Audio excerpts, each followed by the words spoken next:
जय जय रघुवीर समर्थ गणेश शारदाश्चैव सद्गुरु सज्जनस्तथा आराध्य दैवतं गुह्यं सर्वमे रघुनंदन कृपा कटाक्षाची किरणे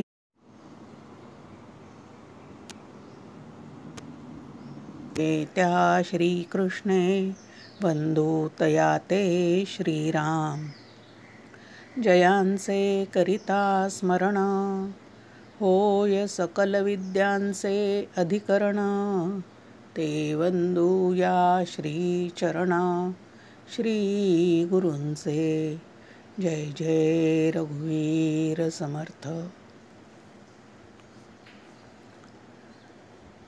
सर्व श्रवण करणाऱ्या साधकांना मनपूर्वक नमस्कार करते।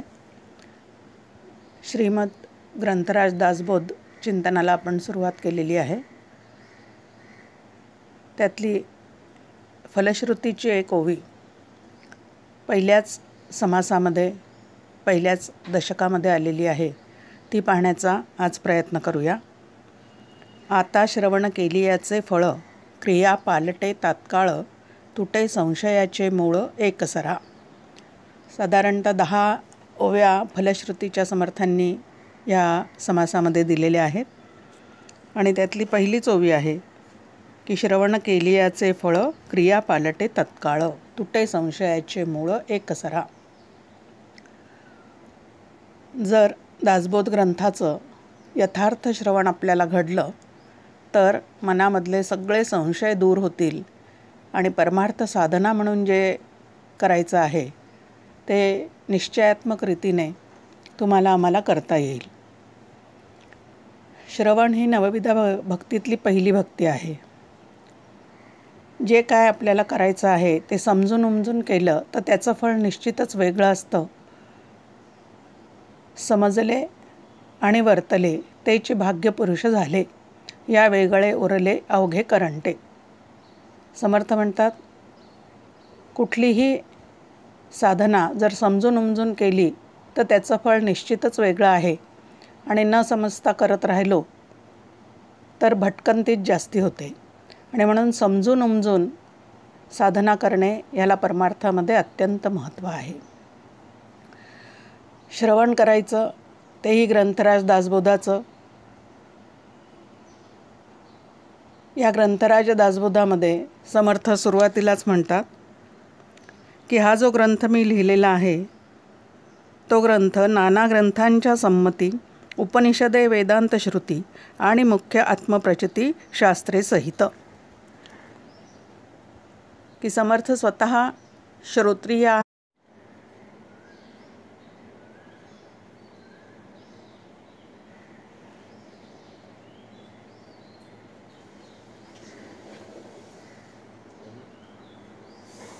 मध्ये मध्ये म्हणजे तुटक असं होत आहे। ते तो रात्री घेऊन गेला तिकडं कृष्णा।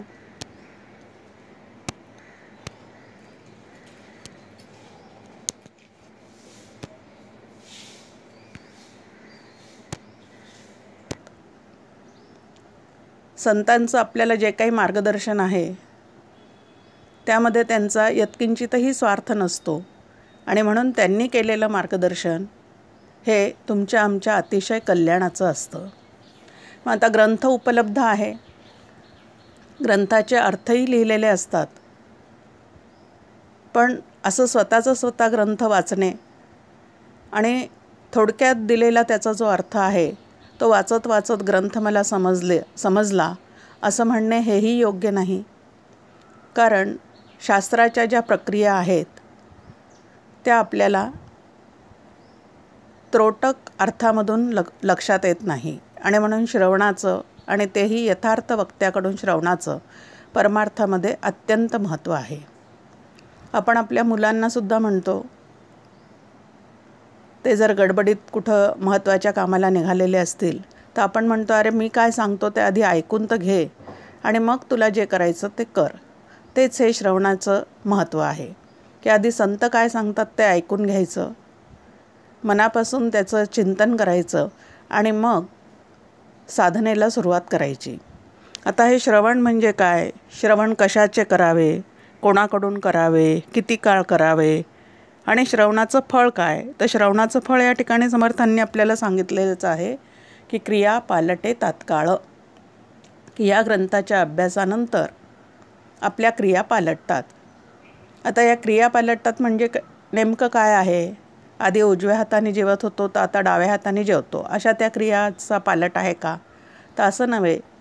वैचारिक ज्या क्रिया आहेत, जगाकडे पाहण्याची दृष्टी, स्वतःकडे पाहण्याची दृष्टी, देव म्हणजे काय, देवाकडे पाहण्याची दृष्टी, या सर्व ज्ञानदृष्टीने विकसित करणे याला क्रिया पालटे असं म्हटलेलं आहे.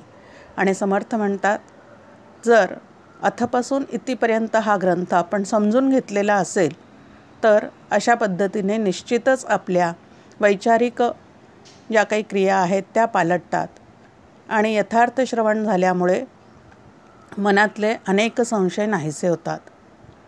आपण देवधर्म सगळेच जण करतो, पण देवाविषयीचा संशय आपल्या मनात असतोच. राहतो, जगात नांदतो, पण जगाविषयीसुद्धा संशय आहे. मी कोण आहे ह्याविषयी संशय आहे. नेमका मी कोण आहे हेही अजून आपल्याला लक्षात येत नाही. मी म्हणजे काय, जग म्हणजे काय, ईश्वर म्हणजे काय, माया म्हणजे काय, ब्रह्म म्हणजे काय, या सर्व तत्वांची यथार्थ माहिती असल्याशिवाय आपल्याला साधनेमध्ये प्रगती साधता येत नाही. आणि म्हणून श्रवणाचं महत्त्व आहे. श्रवणाचा मुख्य विषय असतो देव, की श्रवण करायचं म्हणजे कीर्ती ऐकायची. मग कीर्ती ऐकायची, कोणाची ऐकायची, तर देवाची ऐकायची, देवाचीच गायची. देवाची कीर्ती मी ऐकल्याने मला नेमका काय फायदा होणार आहे, तर माझं अंतःकरण भगवत चिंतनात रमणार आहे आणि सहजच त्याची शुद्धी आणि शांती व्हायला सुरुवात होणार आहे. आणि म्हणून श्रवण जे आहे ते अत्यंत मनापासून करायला हवं. श्रवणाचे मुख्य विषय आपण म्हटले की देव हा आहे. आणि श्रवणाची शास्त्रीय व्याख्या आपल्यासमोर आहे. वेदांताच्या तात्पर्य निश्चयाला श्रवण असे म्हणतात. आता ज्या वेळेला ही व्याख्या आपण ऐकतो त्यावेळेला जिज्ञासू म्हणून आपल्या मनात लगेच यायला हवं की मग वेदांताचा तात्पर्य निश्चय काय आहे. मग वेदांताचा तात्पर्य निश्चय आपल्यासमोर सांगितलेला आहे. ब्रह्म सत्य जगन्मिथ्या जीवो ब्रह्मैव नापराहा, की ब्रह्म नावाचं तत्त्व जे आहे ते सत्य आहे. जग म्हणून जे काही आपल्यासमोर आहे आणि आपण ज्यामध्ये वावरतो आहोत ते जग कसं आहे तर मिथ्या आहे. आणि ज्याला आपण जीव जीव जीव असं म्हणतो तो जीव जो आहे तो ब्रह्मरूप आहे. आता ही व्याख्या ऐकली, ती आपण पाठही केली, परंतु ब्रह्म म्हणजे काय, ते सत्य आहे म्हणजे काय, जग म्हणजे काय, त्याला मिथ्या असं का म्हटलेलं आहे, आणि जीव आणि ब्रह्म एकच आहेत असंही सिद्धांत आपल्यासमोर ठेवलेला आहे. ते ब्रह्म तर अखंड आनंदघन आहे. मग असा आनंदघन असणारा ब्रह्म मी असूनसुद्धा मला सुखदुःखाचा सतत अनुभव आहे आणि आनंदघन असणाऱ्या मला मात्र आनंदाचा अखंड अनुभव नाही. असं कशामुळे झालेलं आहे, या सर्व गोष्टी समजून घेणे याला श्रवण असं म्हणतात. एक छान आपल्यासमोर कथा आहे की अकबर बादशहाच्या दरबारामध्ये एकदा एक मूर्तिकार शिल्पकार 3 हुबेहूब एकसारख्या मूर्ती घेऊन आला. बाहेरून दिसायला त्या तिन्ही मूर्ती एकदम एकसारख्या होत्या.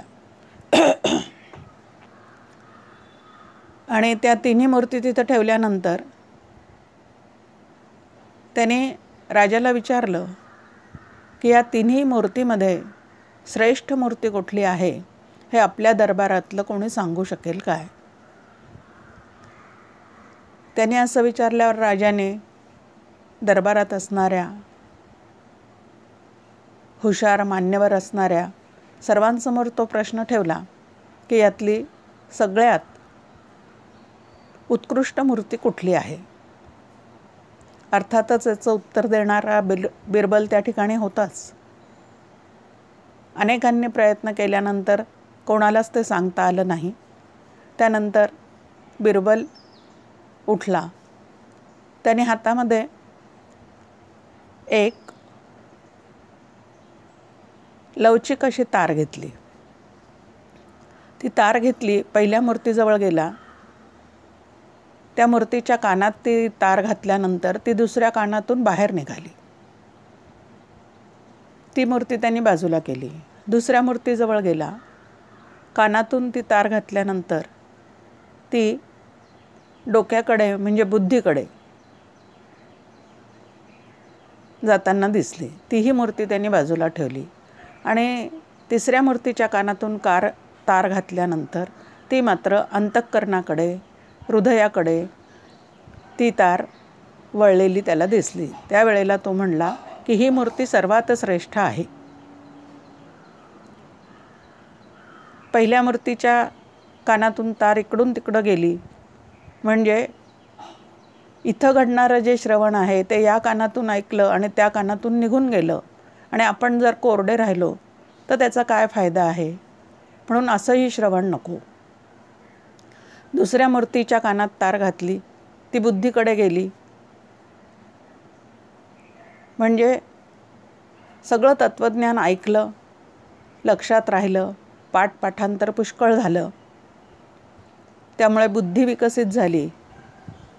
पण पांडित्याचा तोरात जर जास्ती आपल्या ठिकाणी राहत गेला तर असंही श्रवण आपल्याला पूर्णपणे जीवब्रह्माचं ऐक्याचा अनुभव देऊ शकत नाही. तर आपण ब्रह्मराक्षस मात्र होऊ शकतो. म्हणून ही मूर्ती बाजूला करायची, म्हणजे असं श्रवण आपण नाही करायचं. मग तिसरी मूर्ती जी आहे ते कानातून तार घातल्यानंतर ते अंतःकरणाच्या दिशेकडे वळले. म्हणजे संत वाङ्मय यथार्थ वक्त्याकडनं ज्या वेळेला आपण समजून घेतो त्यावेळेला झालेलं जे श्रवण आहे ते आपल्या अंतःकरणामध्ये पूर्णपणे ठसलं पाहिजे, उमटलं पाहिजे, अंतःकरणाने ते धारण करून ठेवलं पाहिजे. आणि असं जे अंतःकरणाने धारण करून ठेवलेलं शास्त्रशुद्ध श्रवण आहे ते आपल्याला बरोबर साधना पथावर सातत्याने आरूढ राहायला मदत करतं आणि जीवब्रह्म ऐक्यापर्यंतचा आपला जो प्रवास आहे तो अत्यंत सुखाने करता येतो. आणि म्हणून श्रवण कसं पाहिजे तर अंतःकरणापासून ऐकलं पाहिजे. आता सध्या उन्हाळ्याचे खूप दिवस आहेत आणि कडक उन्हामध्ये मुलांनी खेळायला जाऊ नये असं आईवडिलांना वाटतं, पण मुलांना बाहेर जाण्याची सतत ओढ असते. अरे ऊन खूप आहे, बाहेर जाऊ नको असं आईवडिलांनी सांगितल्यानंतर त्या मुलांना ऐकू येत नाही का? तर कानांनी त्यांनी जरूर ऐकलेलं असतं, पण तरीसुद्धा जे ऐकलेलं आहे ते मनावर न घेतल्यामुळे ते बाहेर पळतातच आणि त्याचा परिणाम म्हणून मग ऊन लागणे, उन्हाळी लागणे इत्यादी गोष्टी त्यांना भोगाव्या लागतात. मग कानाने ऐकलं पण जोपर्यंत मनावर घेत नाही तोपर्यंत यथार्थ श्रवण घडत नाही. श्रवणाचे 3 प्रकार शास्त्राने आपल्यासमोर ठेवलेले आहेत. एक आहे आपाततः श्रवण, म्हणजे संत संगतीमध्ये श्रद्धापूर्वक आपण सातत्याने श्रवण केलं पाहिजे. आता संत संगतीत श्रवण केलं पाहिजे हे ऐकल्यानंतर आपणही म्हणतो की अहो जेवढे आमच्या गावात सतत कीर्तन प्रवचनं चाललेले असतात ते आम्ही सगळे ऐकतो. आता गावात चालणारे कीर्तन प्रवचनं बाजूला ठेवूयात आणि मोबाईलवर जेवढे काही कीर्तन प्रवचनं या ठिकाणी आलेले आहेत तेवढे आम्ही सगळे ऐकतो. ह्या पद्धतीचं आपलं श्रवण चाललेलं आहे. पण ते यथार्थ आहे का? अद्वैताला पूर्णपणे धरून असणारं आहे का? ते ऐकता ऐकता माझ्या मनामध्ये अष्टसात्विक भाव जागे होत आहेत का, सद्विचार सातत्याने त्या ठिकाणी जागे होत आहेत का, हे पाहण्याचं काम मला केलं पाहिजे. पण ऐकणं म्हणजे सारखं ऐकणं, ज्याचं जे येईल ते जर आम्ही ऐकत राहिलो तर आमच्या बुद्धीला फाटे फुटल्याशिवाय राहणार नाहीत. आणि म्हणून श्रवण कोणाकडनं करावं तर यथार्थ वक्त्याकडनं करावं. हे जसं आपल्यासमोर आहे तसंच श्रवण जे आहे ते संप्रदायपूर्वक करावं, अशी एक दुसरी मांडणी आपल्यासमोर आहे. सगळेच संत चांगले बोलतात याबद्दल वादच नाही, पण तरीसुद्धा अनेकांचं अनेक ऐकत बसलो तर मात्र आपली फजिती होते. आणि हे करू का ते करू ह्यामध्ये जे करायला पाहिजे ते मात्र आपल्याकडनं घडत नाही. आणि म्हणून अद्वैताचं निरूपण सांगणारे जे संत आहेत त्या संतांकडनंच आपलं श्रवण घडावं. अगदी सुरुवातीला सगळ्यांचं ऐकून पाहावं. पण समर्थही आपल्याला म्हणतात की ज्ञात्याचा शोध घ्यावा, त्याचा अनुग्रह घ्यावा. की संत संगतीत श्रवण घडलं पाहिजे हे अगदी बरोबर आहे, पण अनेक संतांचं ऐकता ऐकता माझ्या हृदयाला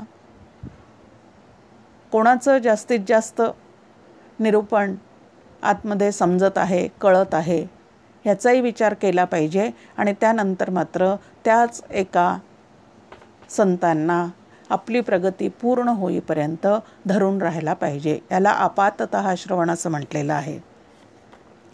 दुसरं श्रवणाचा प्रकार जो सांगितलेला आहे शास्त्राने त्याला अंगी श्रवण असं म्हणतात. म्हणजे अनेक संतांचं ऐकता ऐकता जेव्हा एखाद्याशी आपली वेवलेंथ पूर्णपणे जुळल्याची दिसून येते, त्याच्या संगतीमध्ये ईश्वराचं अनुसंधान सातत्याने आपलं टिकतंय, रंगतंय, आपलं मन त्यांच्या विचारामध्ये पूर्णपणे सुख, शांती इत्यादीला प्राप्त होतंय हे लक्षात आल्यानंतर अंगी श्रवण आपल्यासमोर ठेवलेलं आहे. ते म्हणजे की त्या एखाद्या संताला श्री गुरु म्हणून शरण जायचं, त्यांच्याकडनं अनुग्रह घ्यायचा आणि तत्वमसी महावाक्याचा उपदेश त्यांच्याकडनं करून घ्यायचा. 3 प्रकारच्या साधना आपल्यासमोर आहेत. एक नामसाधना आहे, दुसरी ध्यान साधना आहे आणि तिसरी तत्वज्ञानाचा अभ्यास ही साधना आहे. आणि ह्या तिन्ही साधना एकमेकांना पूरक आहेत. म्हणून या तिन्ही साधना श्रीगुरूंकडनं समजून घेणं हे अत्यंत महत्त्वाचं आहे, जर मला जीवब्रह्म ऐक्याचा अनुभव घ्यायचा असेल तर. आता शास्त्राच्या भाषेत बोलायचं झालं तर जीवब्रह्म ऐक्याचा अनुभव असं म्हणता येतं. आणि भक्तीच्या भाषेत बोलायचं झालं तर मला भक्तीचेन योगे देव, मागच्या वेळेला आपण ही ओवी ऐकली, निश्चय पावती मानव, की यथार्थ भक्ती करून मला देवत्वाची प्राप्ती करून घेता येते, भक्त भगवंताची भेट घडवून आणता येते. आणि म्हणून अंगी श्रवण म्हणजे श्रीगुरूंचा अनुग्रह, याला अत्यंत परमार्थामध्ये मान्यता आहे. शास्त्राने पण सांगितलेलं आहे श्रीगुरू करावेत म्हणून. आणि म्हणून अंगी श्रवणाचं पण अत्यंत महत्त्व आहे. त्यानंतर तिसरं श्रवण जे आपल्यासमोर ठेवलेलं आहे त्याला अंगश्रवण म्हणतात. समर्थांची एक छान ओवी आहे की श्रीगुरू केल्यानंतर जर शिष्य अधिकारी असेल तर ज्याची क्षणी अनुग्रह झाला तेची क्षणी मुक्त झाला, बंधन कही आत्मयाला मानूची नये. की आधीच त्याने त्याची पूर्वतयारी चांगली असेल, साधनचतुष्टय संपन्न असेल, ईश्वरावरची निष्ठा श्रद्धा त्याची व्यवस्थित असेल, तर ज्या क्षणी अनुग्रह श्रीगुरूंकडनं तत्वमसी महावाक्याचा होतो त्याच क्षणी त्याला मी आत्मा आहे हा भाव अंतःकरणामध्ये दृढ होऊन जातो. परंतु सगळेच साधक असे असतील असं नाही.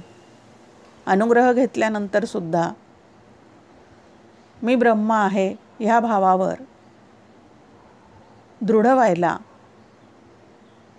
बराच काळ तुमच्या आमच्यासारख्या साधकांना लागतो.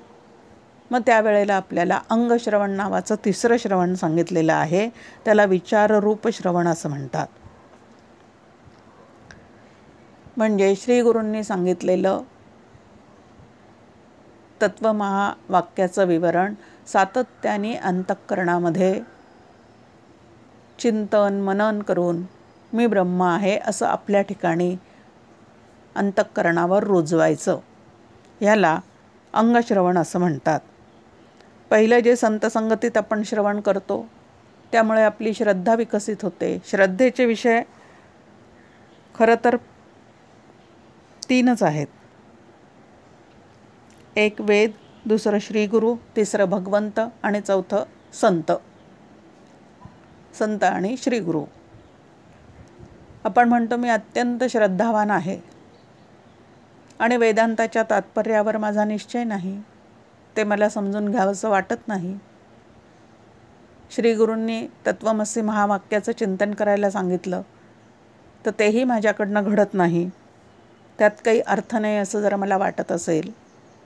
देवदेव करतो पण देवावरची श्रद्धा पूर्ण विकसित झालेली नाही असं जर काही चाललेलं असेल तर मी श्रद्धावान आहे असं समजत असूनसुद्धा ती श्रद्धा कुठंतरी काहीतरी आमची कमी पडते. श्रद्धेचे पण आपल्यासमोर प्रकार ठेवलेले आहेत शास्त्राने.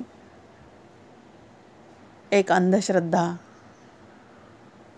दुसरी डोळस श्रद्धा, तिसरी कुचकी श्रद्धा, ह्या पद्धतीचे प्रकार आपल्यासमोर ठेवलेले आहेत. आता सुरुवातीला श्रीगुरू आणि संत यांच्यावर विश्वास ठेवल्याशिवाय आपली या क्षेत्रामध्ये प्रगतीच होऊ शकत नाही. म्हणून श्रद्धेचा पहिला विषय जर काही असेल तर तो म्हणजे श्रीगुरू आणि संत. त्यानंतर शास्त्राने जे काही सांगितलेलं आहे तेच आपल्याला श्रीगुरू आणि संत सांगतात. शास्त्र आणि संत सत्याशिवाय काहीही सांगत नाहीत असा पूर्णपणे निश्चय करणे ह्याला श्रद्धा असं म्हणतात. आणि ही श्रद्धा माझ्याजवळ आहे का? कारण भगवद्गीतेत आपल्यासमोर सांगितलं आहे की श्रद्धावान लभते ज्ञानम, की जो श्रद्धावंत आहे, ज्याची श्रद्धा पूर्ण विकसित झालेली आहे, तो भगवंतापर्यंत पोचतो. म्हणजे जीवब्रह्म ऐक्याचा त्याला अनुभव येतो. पण ज्याची श्रद्धा डळमळीत आहे, ज्याची श्रद्धा व्यभिचारी आहे, आज हा देव उद्या तो देव, आज हा संप्रदाय उद्या तो संप्रदाय, आज हा संत उद्या तो संत, ह्या पद्धतीचं जर आमचं श्रवण चाललेलं असेल तर एक न धड 12 भर ह्या पद्धतीचं ते श्रवण होतं. समर्थही मनाच्या श्लोकात आपल्याला म्हणतात, बहु हिंडता सौख्य होणार नाही.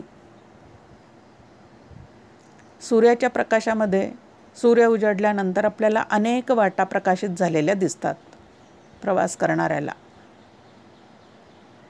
पण जेवढ्या वाटा दिसल्या तेवढ्या वाट्याने एकदमच चालता येणं शक्य आहे का? त्यातला एक मार्ग निवडायचा आणि त्याच्यावरून निश्चयात्मक पद्धतीने श्रद्धायुक्त अंतःकरणाने जर आपण पुढे पुढे जात राहिलो तर भक्तीचैन योगे देव निश्चय पावती मानावं असं समर्थांनी सांगितल्याप्रमाणे आपली प्रगती होऊ शकते. आणि म्हणून श्रवणाचं अत्यंत महत्त्व. आता दासबोध ग्रंथातच श्रवणाविषयीचे 4 समाज जवळजवळ समर्थांनी लिहिलेले आहेत. त्यामध्ये श्रवण कशाचं करावं तर अद्वैताचं करावं. ग्रंथ नाही अद्वैता परता. कोणाकडनं करावं तर यथार्थ वक्ताकडून करावं. वक्ता असावा साचार अनुभवाचा असं समर्थ आपल्यासमोर मांडणी करतात की अनुभव हे महत्त्वाचा आहे. बाकी पांडित्य कमी असेल तरी चालेल, पण अनुभव मात्र त्याच्या ठिकाणी असला पाहिजे. किती काळ करावं हाही एक प्रश्न आपल्यासमोर आहे की अहो किती काळ श्रवण करायचं. तर समर्थ आपल्याला म्हणतात निर्गुण ब्रह्म अंतरिबिंबेपर्यंत.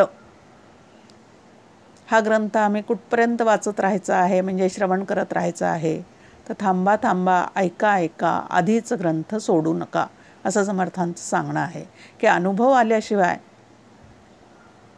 सद्ग्रंथही खाली ठेवू नका आणि त्याविषयीचं निरूपण ऐकणंसुद्धा सोडू नका. जोपर्यंत अनुभव येत नाही तोपर्यंत आपल्याला सातत्याने श्रवण करावं लागतं. अकोल्याला आमच्या एक डॉक्टर होते.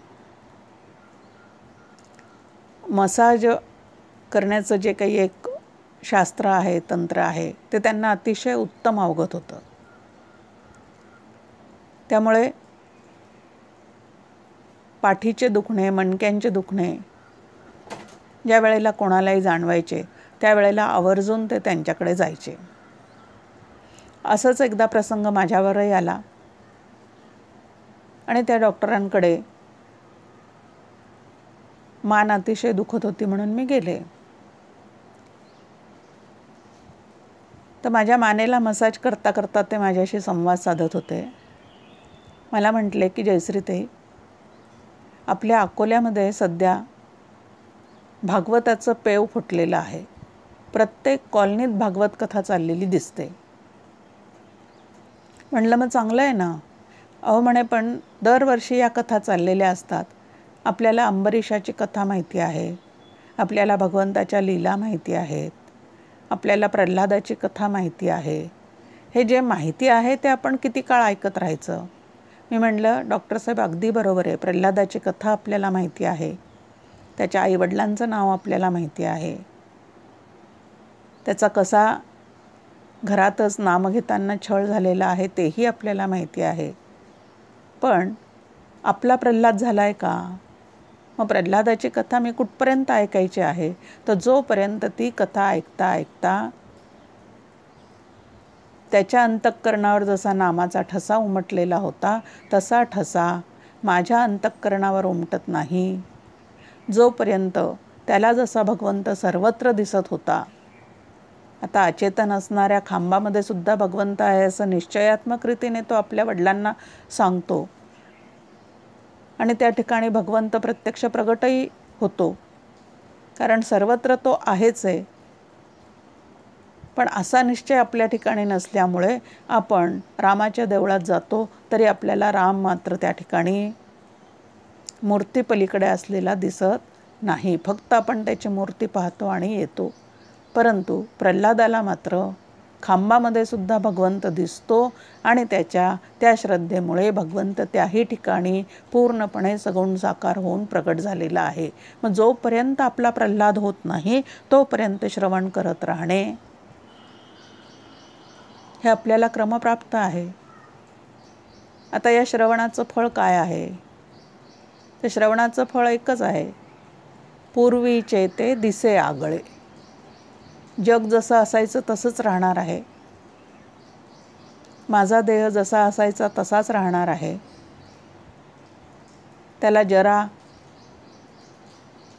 मृत्यू म्हणजे त्याच्या ज्या अवस्था आहेत, तारुण्य, बाल्य, वार्धक्य, त्या तशाच येत राहणार आहे. मी परमार्थ करत असली तरी पण देहाकडे पाहण्याची, जगाकडे पाहण्याची माझी ज्ञानदृष्टी मात्र सतत श्रवण केल्यामुळे विकसित होणार आहे.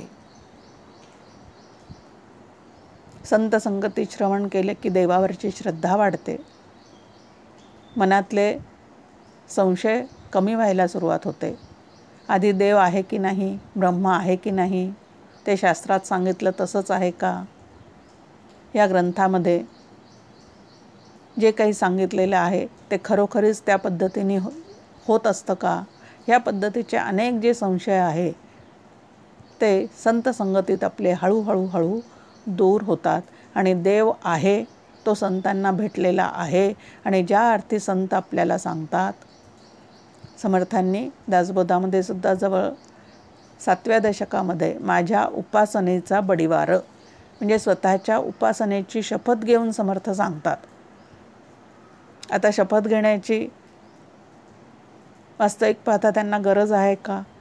परंतु श्रवण करणाऱ्या साधकांची, ह्या मार्गाने प्रगती साधण्याचा प्रयत्न करणाऱ्या साधकांचा त्यावर दृढ विश्वास बसावा म्हणून संत ह्या पद्धतीने मांडणी आपल्यासमोर करतात.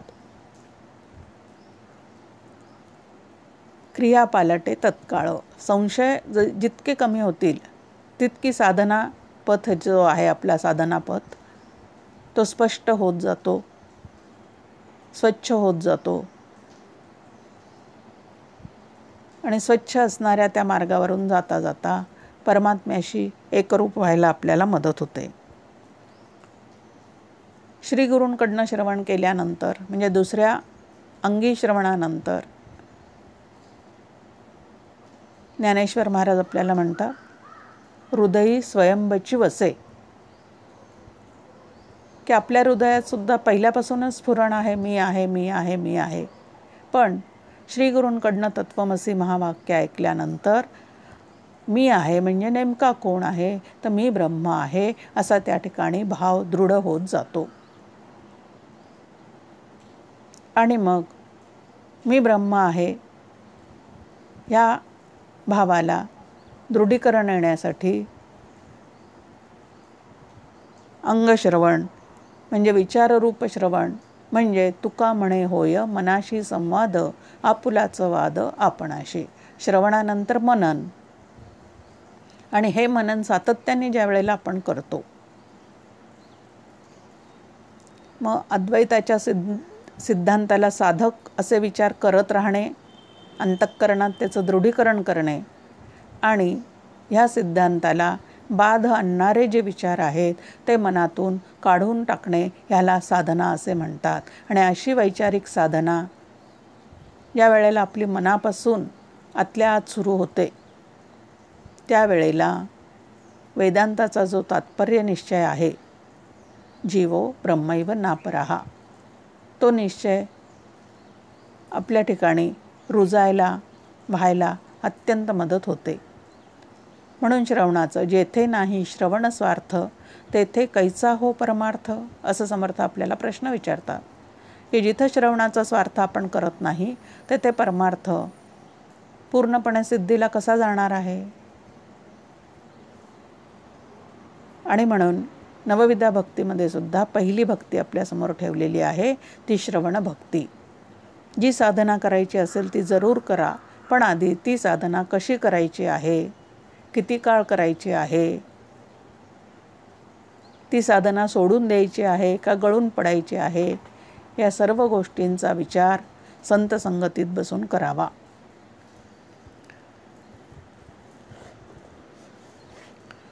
चार दोष आपण म्हटलं की श्रवण केल्याने आपल्या बुद्धीतले 4 प्रकारचे जे दोष आहेत ते हळूहळू नाहीसे होतात.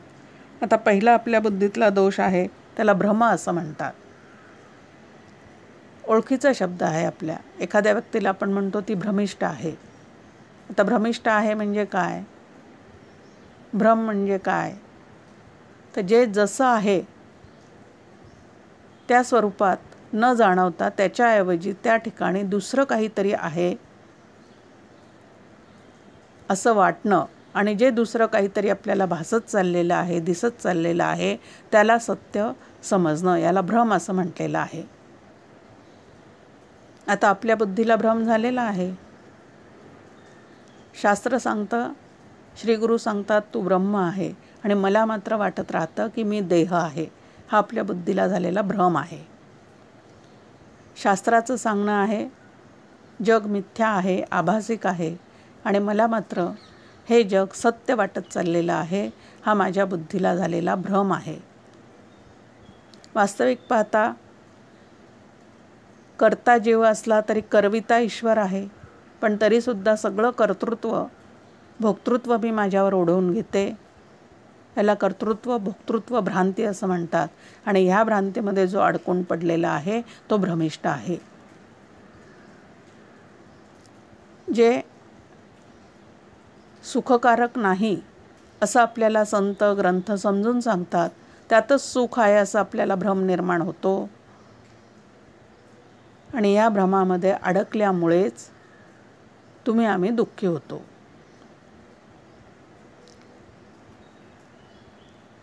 मग आता पहिला बुद्धीचा दोष जो आहे भ्रम, तो संत संगतीमध्ये यथार्थ श्रवण झालं तर निवृत्त होण्याची शक्यता असते. दुसरा दोष आपल्यासमोर ठेवलेला आहे, त्याला प्रमाद असं म्हटलेलं आहे. आणि प्रमाद शब्दाचा अर्थ आपल्यासमोर आहे की निषिद्ध वर्तन करण्याची इच्छा, की जे जसं सांगितलेलं आहे तसं करावंसं न वाटणं. मग आधी निषिद्ध गोष्टी करत राहायच्या आणि मग देवाला परत प्रार्थना करायची, अपराध आता क्षमा केला पाहिजे, ह्या पद्धतीची परत प्रार्थना करायची. असं जे चाललेलं आहे त्याला प्रमाद असं म्हणतात. चुकीच्या गोष्टी करण्याची वासना, इच्छा, याला प्रमाद असं म्हटलेलं आहे. तिसरं कर्णापाठव, म्हणजे मला हे जमणारच नाही असं वाटणं, ह्याला कर्णापाठव असं म्हणतात. की अहो त्यासाठी संतच जन्माला यावं लागतं, त्यासाठी भरपूर पुण्य असलं पाहिजे, ते ह्या जन्मी तरी मला जमणं शक्यच नाही, अशा पद्धतीचे जे विचार आहेत त्याला कर्णापाठव असं म्हणतात. करण म्हणजे इंद्रिय, आणि त्यांची क्षमता कमी आहे. माझ्या बुद्धीची क्षमता कमी आहे, इंद्रियांची क्षमता कमी आहे, असं सारखं वाटत राहणं, याला कर्णापाठव दोष असं म्हटलेलं आहे. वास्तविक पाहता बुद्धी भगवंतांनी सर्वांना दिलेली आहे आणि त्या बुद्धीचं विकास करण्याचं सामर्थ्यसुद्धा प्रत्येकाजवळ आहे, पण त्याचा व्यवस्थित उपयोग करता न येणं हे कर्णापाठव या दोषामुळे होतं. हाही दोष आपल्या सामान्य माणसांच्या बुद्धीला असतो. आणि तिसरा आहे विप्रलिप्सा, म्हणजे सद्ग्रंथांचे किंवा संतवचनांचे अर्थ आपल्या बुद्धीला सुटलेल्या लोभाप्रमाणे काढत राहणे. जे जसं सांगितलेलं आहे तसं मनावर न बिंबवून घेता आपल्याला जे सोयीस्कर वाटतं त्याप्रमाणे त्याचा अर्थ लावणे, याला विप्रलिप्सा असं म्हटलेलं आहे. आणि असे बुद्धीतले जे दोष आहेत ते संत संगतीमध्ये निवारण होतात, कारण संतांच्या बुद्धीतले हे दोष संतांच्या बुद्धीत नसतातच. अखंड ईश्वराच्या अनुसंधानात रमलेलं अद्वैताचा अनुभव घेतलेलं त्यांचं मन जे आहे ते या दोषापासून त्यांचं अंतःकरण, मन, बुद्धी निवृत्त झालेली असते. आणि म्हणून त्यांच्या संगतीत आपण राहिल्यानंतर, त्यांच्या संगतीत राहून श्रवण केल्यानंतर आपल्या चित्तातले हे दोषसुद्धा कमी कमी होत जातात. हरिपाठातही ज्ञानेश्वर महाराज आपल्याला म्हणतात, संतांची संगती मनोमार्गगती आकळावा श्रीपती येणे पंथे, की संतांच्या सहवासात राहावं, ते सांगतात त्याप्रमाणे विचार करण्याची कला अवगत करावी. जोपर्यंत तशी विचार करण्याची कला आपण अवगत करत नाही तोपर्यंत आपली साधना मार्गामध्ये प्रगती होत नाही. आणि म्हणून संतांच्या संगतीत राहायचं म्हणजे नेमकं काय करायचं? त्यांच्या पंक्तीला जेवायचं, त्यांच्या मागे मागे हिंडायचं, पण त्यांचा एकही विचार मात्र मनावर बिंबवून घ्यायचा नाही. असा संतसंग जोपर्यंत चाललेला आहे तोपर्यंत परमार्थामध्ये आमची प्रगती होणार नाही. पण त्यांनी सांगितलेले जे विचार आहेत ते ज्या वेळेला आम्ही आमच्या मनाला लावून घेऊ, समर्थांचं सांगणं आम्ही आमच्या मनाला लावून घेऊ, त्यावेळेला मात्र साधनामध्ये आमची प्रगती होते. व्यवहारात आपण किती जणांचे बोलणे मनाला लावून घेतो,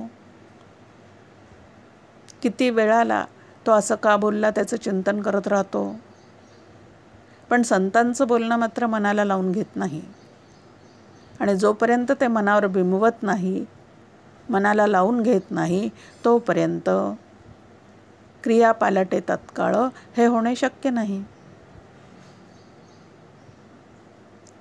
आमच्या श्रीगुरूंची एक ओवी आहे आपल्यासमोर, की पारमार्थिक श्रवण केल्यानंतर, संत संगतीमध्ये अखंड श्रवण केल्यानंतर नेमका परिणाम काय होतो, तर प्रपंचाचे दगड गोटे फुले होती. आता म्हणजे प्रत्यक्षात ते फुलं आमच्यावर येऊन पडतात असं नव्हे, पण छोट्या छोट्या गोष्टींनी जे काही आमचे पापड मोडत होते सातत्याने, ते जगाचं स्वरूप समजून घेतल्यानंतर, त्रिगुणात्मक असणाऱ्या सगळ्या स्वभावांचं परीक्षण केल्यानंतर जग माझ्याशी पूर्वीप्रमाणेच वागणार आहे, पण माझ्या अंतःकरणावर मात्र त्याचे परिणाम पूर्वीसारखे होणार नाहीत. पूर्वी त्यांचे सगळ्यांचे बोलणे किंवा समोरून येणाऱ्या प्रतिक्रिया मला दगडाप्रमाणे वाटत होत्या, पण आता त्यांच्याकडे पाहण्याची माझी दृष्टी विकसित झाल्यामुळे श्रवण मनन करून आता मात्र त्यांच्याकडून आलेले शब्द मला फुलासारखे वाटतात. केवढा बदल आहे हा! पूर्वीचे ते दिसे आगळे. जग बदलणार नाही आहे, पण माझं मन मात्र नक्की बदलणार आहे. माझी दृष्टी जी आहे ती यथार्थ श्रवण झाल्यानंतर, जगताचं वास्तव स्वरूप लक्षात आल्यानंतर जगाकडे पाहण्याची दृष्टीच बदलणार आहे.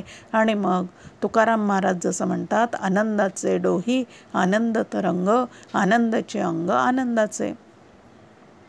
आता संतांसाठी जग वेगळं आहे आणि माझ्यासाठी जग वेगळं आहे. म्हणजे भगवंतानी संतांचं जग वेगळं निर्माण केलं आणि आमचं जग वेगळं निर्माण केलं असं काही आहे का? तर असं अजिबात नाही. पण संतांची जगाकडे पाहण्याची दृष्टी आणि आमची जगाकडे पाहण्याची दृष्टी यामध्ये जमीन अस्मानाचं अंतर आहे. संत म्हणतात, दुःख नोहे औखदा एवढे, की आमच्या जीवनामध्ये यत्किंचितसुद्धा दुःख नाही. जे त्यांच्या जीवनामध्ये आनंदाचे डोही आनंद तरंग आणि आमच्या जीवनामध्ये मात्र आनंदी आनंद, हा जो मोठा फरक आहे तो घालवण्यासाठी यथार्थ श्रवण करायचं आहे. आणि श्रवण केल्यानंतर त्याप्रमाणे क्रिया पालटायच्या आहेत, म्हणजे दृष्टिकोन बदलायचा आहे. आणि असा दृष्टिकोन ज्ञानपूर्वक बदलल्यानंतर जो अनुभव येणार आहे तो समर्थ म्हणतात त्याप्रमाणे, सगळे संत सांगतात त्याप्रमाणे अखंड आनंदाचा अनुभव येणार आहे. आनंद वनभुवने असं समर्थांचं सुद्धा एक काव्य आपल्यासमोर आहे, की अखंड आनंद हेच त्यांच्या जीवनाचा स्थायी भाव आहे. मग जगात आम्ही आलेले आहोत त्या आनंदाने जगण्यासाठी आणि इतरांना आनंद देण्यासाठी. पण या आनंदाने जगण्याच्या आड जर काय येत असेल तर माझ्या बुद्धीतले दोष येतात. आणि म्हणून बुद्धीतले दोष निवृत्त करण्यासाठी यथार्थ श्रवण ही साधना आपल्यासमोर समर्थांनी या ठिकाणी ठेवलेली आहे. आणि ती साधण्याचा आपण सगळेजण मनापासून प्रयत्न करूया. जय जय रघुवीर समर्थ.